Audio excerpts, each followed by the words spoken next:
Sunnahfollowers, protectors of the Sunnah. Sunnahfollowers, protectors of the Sunnah.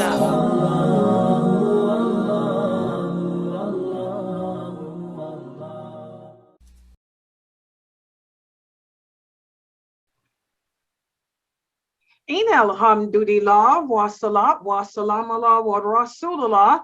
Welcome to another session of Sunnahfollowers Hadith class. And this is a class wherein we are discussing the hadiths taken from the book compiled by Sheikh Muhammad Saeed Atli entitled Live Longer with Less Time. If you have not yet purchased your book, do so before they sell out. They're only $5. And today we'll be continuing with hadith number 4.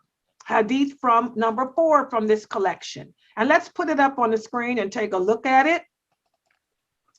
And the source of this hadith is Sahih Muslim. It's also in Ibn Majah, and it's also in Sahih Bukhari. So I forgot to put it up there, but you can find the variations of this hadith in all 3 of those. And this hadith is narrated by Abu Hurayrah. He tells us that the Prophet Sallallahu Alaihi Wasallam said, a prayer in this mosque of mine, in other words, a prayer made in my mosque, is 1,000 times greater than a prayer performed in any other mosque except for the Masjid al-Haram, which is in Mecca. And a prayer offered in the sacred mosque is superior to 100,000 prayers offered anywhere else. So here you can see from this hadith the value that is assigned to different acts of worship. And those values can vary depending on what it is. You get more, a man receives, and by the way, this hadith is in regards to men. Let me talk about this again. We have to be careful when we read these hadiths, thinking that we can teach ourselves. The only way you're going to understand this religion is to learn from the people of knowledge. This hadith is a good example because this hadith is in regards to men, not women. Remember, a woman gets more reward praying in her home than any masjid on this planet. When a woman prays at a mosque, she's not receiving the reward she gets at home. She's receiving less. Okay, so any hadiths about the virtues of praying in the mosque, as I taught you guys in my fiqh class, these are in regards to men, not women. And you can see as a brother that you get different rewards depending on the different mosque. You get more rewards praying in the Prophet's mosque, than any other mosque except for the mosque in Mecca. Okay. And also you see the virtue, of the Prophet's mosque. And also you see, the virtue, of praying in the sacred mosque in Mecca, which is where the Kaaba is. So again, guys, I know it's hard for men unless you live in Saudi Arabia. I remember when my younger brother lived in Saudi Arabia for about 10 years or so. He used to always go and pray where he lived in Medina.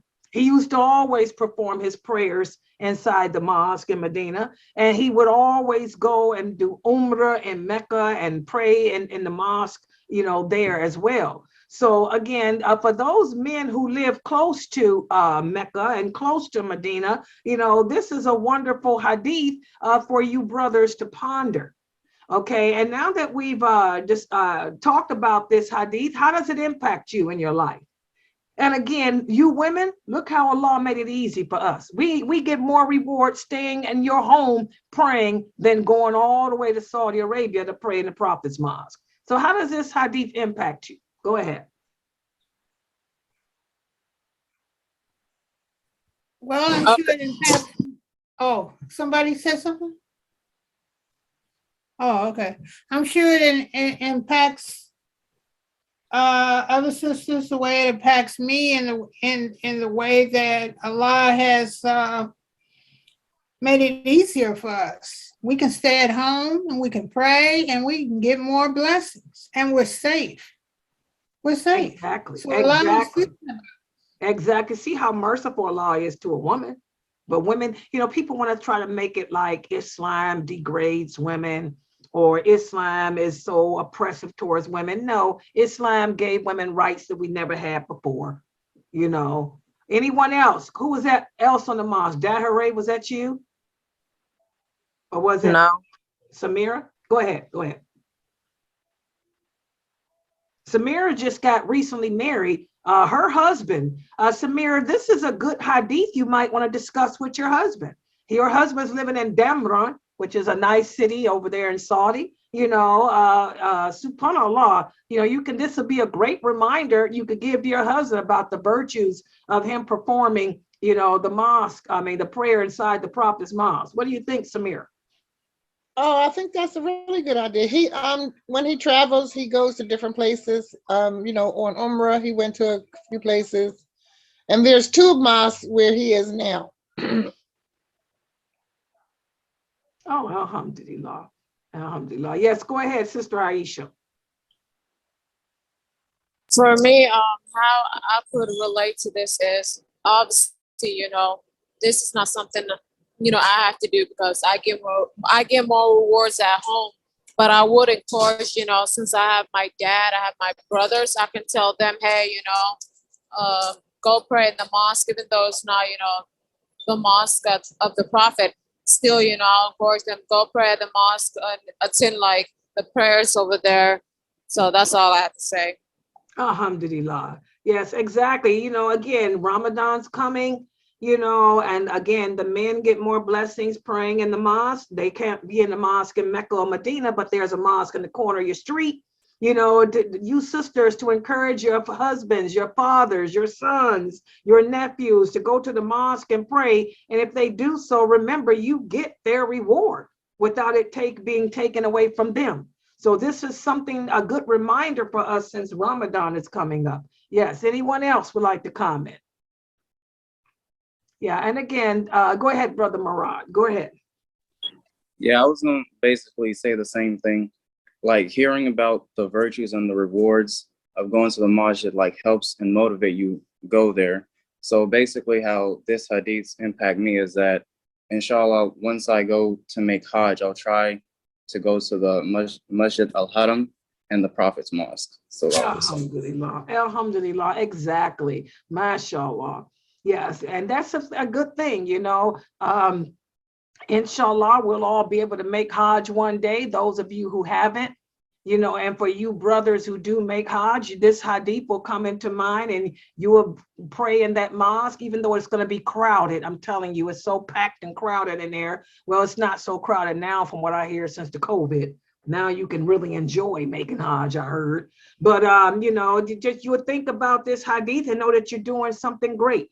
Yeah, alhamdulillah. Anyone else?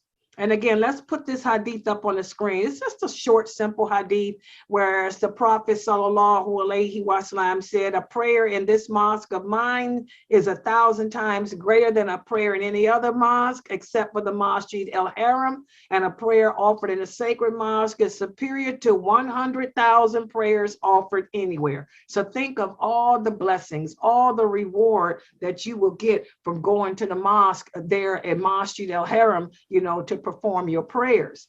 And again, even though this hadith is for men, not women, you women still should go at least once. If you are able to make Hajj, go inside just to look at how beautiful the mosque is and to walk in a place where, the companions used to, be at. So it's a great experience for everyone. Okay, we're going to stop right here. They opened Hajj again. They opened it again. Yes, it is. Yes, open again. But, so it's not I think they're still limiting it though, from what I heard. Are they? I think they're still limiting a little bit. I can't, but anyway, it's better now than when I went. When I went, it was just too crowded, too packed. You couldn't enjoy much of anything. People were on top of each other, so it might be better to make it now, inshallah, if you can.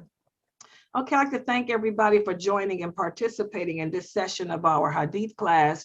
Please make sure everybody is here tomorrow. Don't forget that tomorrow we will have my special lecture, the third part of my lecture on be a man, be a Muslim husbandman. Which will be tomorrow at 8 p.m. Eastern Standard Time. So, subhanakallahumma wa bihamdika ashhadu an la ilaha illa anta astaghfiruka wa atubu ilayk.